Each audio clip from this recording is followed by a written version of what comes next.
श्री स्वामी समर्थ. ब्रह्मांड नायक या चॅनलमध्ये पुन्हा एकदा नवीन व्हिडिओमध्ये तुमचं खूप मनापासून स्वागत आहे. तर तुमचेही मुलं तुमचं ऐकत नाही किंवा हट्टी किंवा रागीट किंवा आपण जे बोलतो त्याला माघारी उत्तर देणारी जर असेल तर त्या पालकांनी नक्कीच हा व्हिडिओ बघा, कारण खूप फायद्याचा आहे. स्वामी समर्थ महाराजांनी स्वतःनी सांगितलेले हे उपाय आहे, तर त्याचंच आज व्हिडिओ मी तुम्हाला घेऊन आलेले आहे. तर आजकाल अनेक पालकांची हीच तक्रार असते की मुलं ऐकत नाही किंवा माघारी उत्तर देतात, आईवडिलांचा मान ठेवत नाही, असं बऱ्याच ठिकाणी घडत असतं आणि त्यामुळे आईवडील खूप त्रस्त असतात किंवा मोबाईल, मित्रमैत्रिणी यांचंच जास्त ऐकतात किंवा शिस्त, संस्कार आणि ऐकण्याची वृत्ती ही त्यांची कमी झालेली असती. काही अत्यंत गुप्त प्रभावी उपाय आपण आज पाहणार आहोत, जे तुम्ही जर श्रद्धेने केले तर नक्कीच तुमचे मुलं हट्टीपणा करत असेल तर त्यापासून त्यांची मुक्तता होईल. तर सगळ्यात आधी स्वामींचा मौन उपाय हा अतिशय प्रभावी आहे. जेव्हा मूल खूप हट्टीपणा करत असेल, उत्तर देत असेल किंवा रागात जर बोलत असेल तर त्या दिवशी मुलाला ओरडू नका. शांतपणे एका कोपऱ्यात बसा, डोळे बंद करून म्हणात, श्री स्वामी समर्थ, माझ्या मुलाच्या बुद्धीला योग्य दिशा द्या. हे 7 मिनिटं मौनात करा. सलग 7 दिवस तुम्हाला हे करायचं आहे. तर याचा परिणाम हळूहळू मुलाच्या बोलण्यात नम्रता येऊ शकेल. आता दुसरा उपाय आहे स्वामी समर्थ अक्षर उपाय.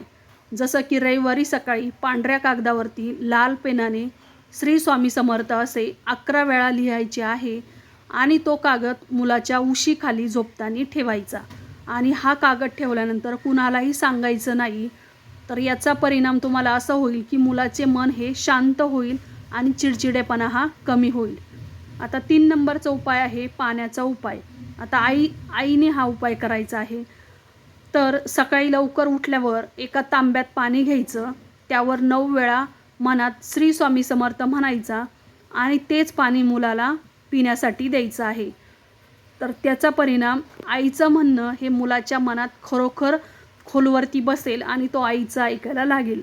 आता त्यानंतर 4 नंबरचा उपाय आहे की गुरुवारी दिवा उपाय करायचा आहे. संध्याकाळी पिवळ्या रंगाचा दिवा लावायचा, हळद किंवा पिवळी फुले अर्पण करायची आणि हात जोडून म्हणायचं, स्वामी समर्थ, माझ्या मुलाला योग्य संस्कार द्या. फक्त 5 मिनिटे तुम्हाला हे करायचं आहे आईने. त्यानंतर मुलाला याची चांगली संगत लागते आणि चांगले मित्रपरिवार होत असतात. आता 5 नंबरचा उपाय आहे झोपण्यापूर्वी हा मंत्र म्हणायचा आहे.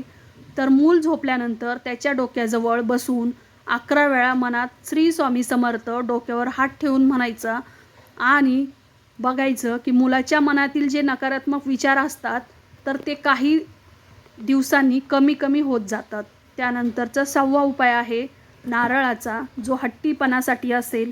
जर मूल खूपच ऐकत नसेल, खूपच हट्टीपणा करत असेल तर एक नारळ घ्या, त्यावर स्वामींचं नाव लिहायचं आणि स्वामींच्या फोटोसमोर ठेवा आणि 3 दिवसांनी तो नारळ वाहत्या पाण्यात सोडून द्या. बघा, काही दिवसांनी तो मुलगी हट्टीपणा हळूहळू कमी होत जाईल. त्यानंतरचा 7वा उपाय आहे, हा अतिशय महत्त्वाचा आहे. विशेष म्हणजे हा पालकांसाठी आहे. स्वामी समर्थ सांगतात, मुलांवर रागात शाप देऊ नका. तर तू काही कामाचा नाहीस असे आपण शब्द वापरत असतो. तर तू काही कामाचं नाही असं शब्द वापरू नका, कारण पालकांचे शब्द, आशीर्वाद किंवा शाप त्या मुलाला लागतात.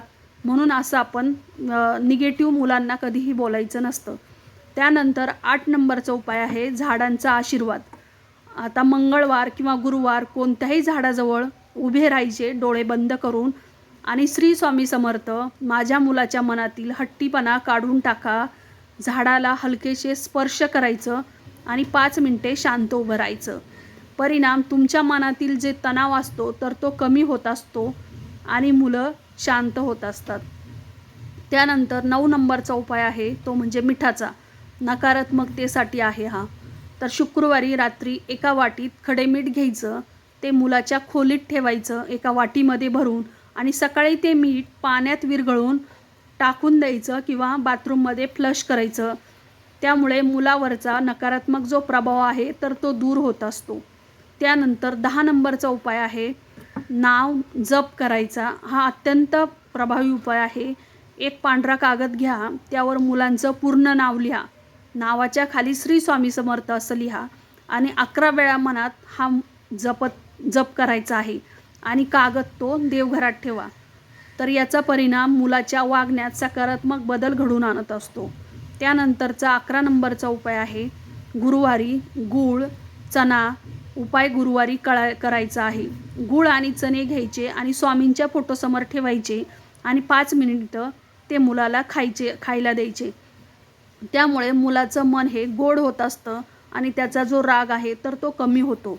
आता 12 नंबरचा उपाय आहे की उशाखाली तांदूळ ठेवायचे. आता थोडे तांदूळ घ्यायचे, त्यावरती 7 वेळा स्वामी समर्थ म्हणायचं. ते तांदूळ कपड्यात बांधून मुलांच्या उशीखाली ठेवायचा. असा उपाय तुम्हाला 3 दिवस करायचा आहे. त्यामुळे मुलांना झोप शांत होते आणि चिडचिडेपणा हा कमी होत असतो. आता आईवडिलांचा 13वा नंबरचा उपाय आहे आईवडिलांसाठी मौन व्रत. 1 दिवस अमावास्येला किंवा गुरुवारी मनात स्वामींचा जप ठेवा. शक्य तितके कमी बोलायचं आहे. त्यामुळे घरातील ऊर्जा ही शुद्ध होत असते. असा उपाय जर तुम्ही केला तर नक्कीच मुलांच्या मनातील जे विचार आहे तर ते निगेटिव्ह कमी होत असतात.